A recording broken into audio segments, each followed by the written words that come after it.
শুরুতে জানিয়ে দেব পারমাণবিক যুদ্ধের সর্বোচ্চ পর্যায়ে রয়েছে সারা বিশ্ব, হুঁশিয়ারি কিম জং উনের। জানিয়ে দেব রাশিয়ার কুরস্কে 40% এলাকা দখল হারিয়েছে ইউক্রেন। এরপরে রয়েছে বিশ্ব নিরাপত্তা নিয়ে ফ্লোরিডায় ট্রাম্পের সঙ্গে ন্যাটো প্রধানের বৈঠক। জানিয়ে দেব নেতানিয়াহুর বিরুদ্ধে আইসিসির পদক্ষেপকে স্বাগত জানিয়েছেন রিসেপ তাইয়েপ এরদোয়ান। সর্বশেষ জানিয়ে দেব ইউক্রেনে ক্ষেপণাস্ত্র পরীক্ষা চালিয়ে যাবে রাশিয়া, হুঁশিয়ারি ভ্লাদিমির পুতিনের। পারমাণবিক যুদ্ধের ঝুঁকি সর্বোচ্চ পর্যায়ে, হুঁশিয়ারি কিম জং উনের। উত্তর কোরিয়ার নেতা কিম জং উন পারমাণবিক যুদ্ধের আশঙ্কা নিয়ে যুক্তরাষ্ট্রকে দোষারোপ করেছেন। রাষ্ট্রীয় সংবাদ সংস্থা KCNA জানিয়েছে, বৃহস্পতিবার পিয়ংইয়ংয়ের একটি সামরিক প্রদর্শনীতে দেওয়া বক্তৃতায় কিম বলেছেন, কোরীয় উপদ্বীপে এমন পারমাণবিক যুদ্ধের ঝুঁকি আগে কখনো দেখা যায়নি। কিম তার বক্তৃতায় দাবি করেন, যুক্তরাষ্ট্রের আগ্রাসী এবং শত্রুতাপূর্ণ নীতির কারণে উত্তেজনা বাড়ছে। তিনি উল্লেখ করেছেন, ওয়াশিংটনের সঙ্গে আলোচনার চেষ্টা করলেও কোনো ইতিবাচক ফল পাওয়া যায়নি, বরং এটি তাদের শত্রুতামূলক অবস্থানকে আরও পরিষ্কার করছে। কিম জং উন জানিয়েছে, তার দেশ প্রতিরক্ষার সামর্থ্য আরও শক্তিশালী অস্ত্র তৈরি করতে উন্নয়ন অব্যাহত রাখবে। তিনি আরও বলেছেন, উত্তর কোরিয়া তার কৌশলগত অবস্থান আরও মজবুত করতে রাশিয়ার সামরিক সক্ষমতা বাড়ানোর কাজ চালিয়ে যাবে।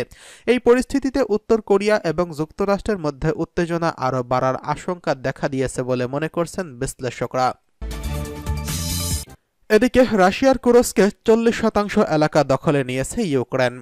ইউক্রেন রাশিয়ার কুরস্ক অঞ্চলে 40% বেশি অঞ্চল হারিয়েছে। গত আগস্টে ট্যাঙ্ক এবং অন্যান্য সাজোয়াজানে সজ্জিত ইউক্রেনীয় বাহিনী সীমান্ত পেরিয়ে রাশিয়ার কুরস্কে একটি সাহসী অনুপ্রবেশ শুরু করে, কিন্তু কিছু অঞ্চল দখল করে নেয়। তবে বেদখল হওয়া ভূখণ্ড পুনরুদ্ধার করতে এরপর সেখানে সেনাবহর বৃদ্ধি করে মস্কো।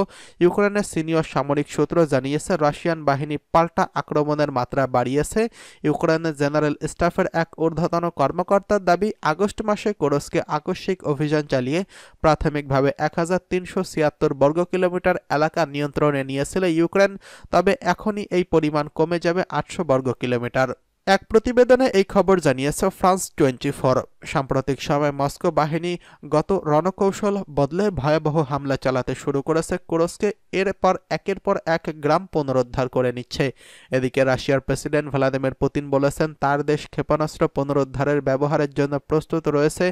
এক টেলিভিশন ভাষণে পুতিন বলেছেন, রাশিয়ার সুরক্ষার জন্য আমরা যুদ্ধ পরিস্থিতি নিয়ন্ত্রণে ক্ষেপণাস্ত্র পরীক্ষা অব্যাহত রাখব। রাশিয়া প্রথমবারের মতো ইউক্রেন নতুন মাঝারি পাল্লার ক্ষেপণাস্ত্র ছোড়ার একদিন পরই এই ঘোষণা দিলেন রুশ প্রেসিডেন্ট। এদিকে ইউক্রেনের প্রেসিডেন্ট ভলোদিমির জেলেনস্কি বলেছেন, কিয়েভ রাশিয়ার সঙ্গে নতুন ঝুঁকি মোকাবিলায় প্রস্তুতি নিচ্ছে। তবে এক মার্কিন কর্মকর্তা বলেছেন, রাশিয়ার কাছে ক্ষেপণাস্ত্রের সংখ্যা সীমিত, তাই প্রতিদিন পরীক্ষামূলক ক্ষেপণাস্ত্র নিক্ষেপ করা তাদের পক্ষে সম্ভব নয়। মধ্যবর্তী ক্ষেপণাস্ত্রগুলোর পরিসীমা 3000 থেকে 5500 কিলোমিটার। এটি রাশিয়া থেকে ইউরোপ বা যুক্তরাষ্ট্রের যে কোনো জায়গায় আঘাত হানতে সক্ষম। এর আগে পুতিন বলেছেন, যুক্তরাজ্য রাশিয়ার বিরুদ্ধে ইউক্রেনকে তাদের অস্ত্র ব্যবহারের অনুমতি দেওয়ার পর ইউক্রেন যুদ্ধ এখন বৈশ্বিক চাপের রূপ নিচ্ছে। পুতিনের পশ্চিমাদের সতর্ক করে বলেছেন, মস্কো পাল্টা হামলা চালাতে পারে। আর ইউক্রেনের মাঝারি পাল্লার ক্ষেপণাস্ত্র ছোড়ার পর পুতিন বলেছেন, যুক্তরাষ্ট্র ও ব্রিটিশ ক্ষেপণাস্ত্র ব্যবহারের জবাবেই ইউক্রেনের একটি সামরিক স্থাপনায় নতুন ধরনের হাইপারসনিক মাঝারি পাল্লার ব্যালিস্টিক ক্ষেপণাস্ত্র নিক্ষেপ করেছে রাশিয়া। এদিকে বিশ্ব নিরাপত্তা নিয়ে ফ্লোরিডায় ট্রাম্পের সঙ্গে ন্যাটো প্রধানের বৈঠক। ন্যাটো প্রধান মার্ক রুটে ফ্লোরিডায় যুক্তরাষ্ট্রের নবনির্বাচিত প্রেসিডেন্ট ডোনাল্ড ট্রাম্পের সঙ্গে বৈঠক করেছেন। বিশ্ব নিরাপত্তা ও ন্যাটোর সাম্প্রতিক চ্যালেঞ্জ নিয়ে এই আলোচনা অনুষ্ঠিত হয় বলে জানিয়েছে ন্যাটোর মুখপাত্র ফারাহ ডাকলাল্লাহ। বৈঠকটি শুক্রবার পাল্ম বিচে অনুষ্ঠিত হয়েছে। ডোনাল্ড ট্রাম্প প্রথম মেয়াদে প্রতিরক্ষা খাতে ব্যয় বাড়ানোর জন্য ইউরোপকে চাপ দিয়েছিলেন এবং ন্যাটো জোটের ন্যায্যতা নিয়ে প্রশ্ন তুলেছিলেন। নভেম্বরের 5 তারিখে ট্রাম্প পুনর্নির্বাচিত হওয়ায় 2 দিন পরেই রুটে তার সঙ্গে বৈঠকে অংশগ্রহণ করার আগ্রহ প্রকাশ করেছিলেন।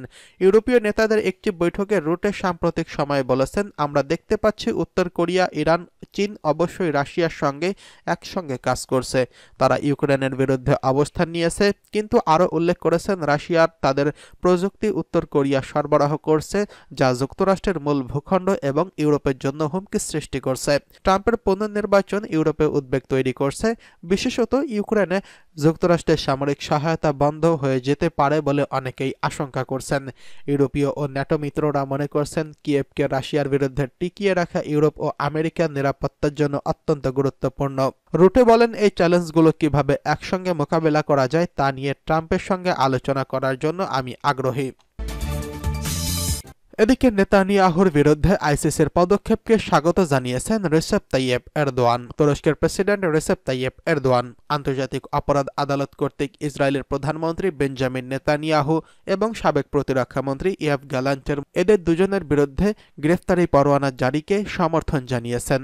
ইস্তাম্বুলে এক সিভিল সোসাইটি অনুষ্ঠানে এরদোয়ান বলেন, গণতন্ত্র ও মানবাধিকারের কথা বলা দেশগুলো ইসরায়েলের হত্যাকাণ্ড এবং গণহত্যা থামানোর পরিবর্তে তাদের প্রতি সমর্থন দিয়ে নির্যাতন আরও উস্কে দিচ্ছে।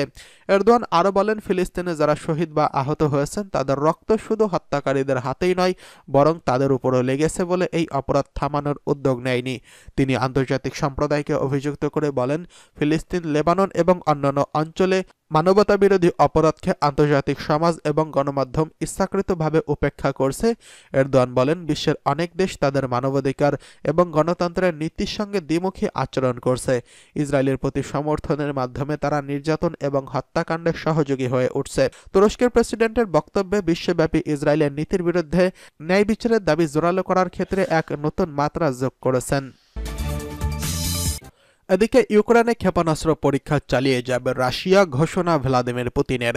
রুশ প্রেসিডেন্ট ভ্লাদিমির পুতিন জানিয়েছেন, ইউক্রেনে পরীক্ষামূলকভাবে আরও ব্যালিস্টিক ক্ষেপণাস্ত্র চালানো হয়েছে। এসব ক্ষেপণাস্ত্র পারমাণবিক অস্ত্র বহনে সক্ষম, যা ইউক্রেনের প্রেসিডেন্ট ভ্লাদিমির জেলেনস্কি আন্তর্জাতিক অপরাধ হিসেবে বর্ণনা করেছেন।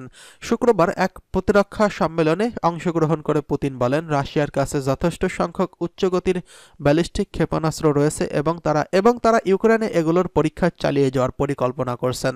খবরটি প্রকাশ করেছে দ্য গার্ডিয়ান অনলাইন।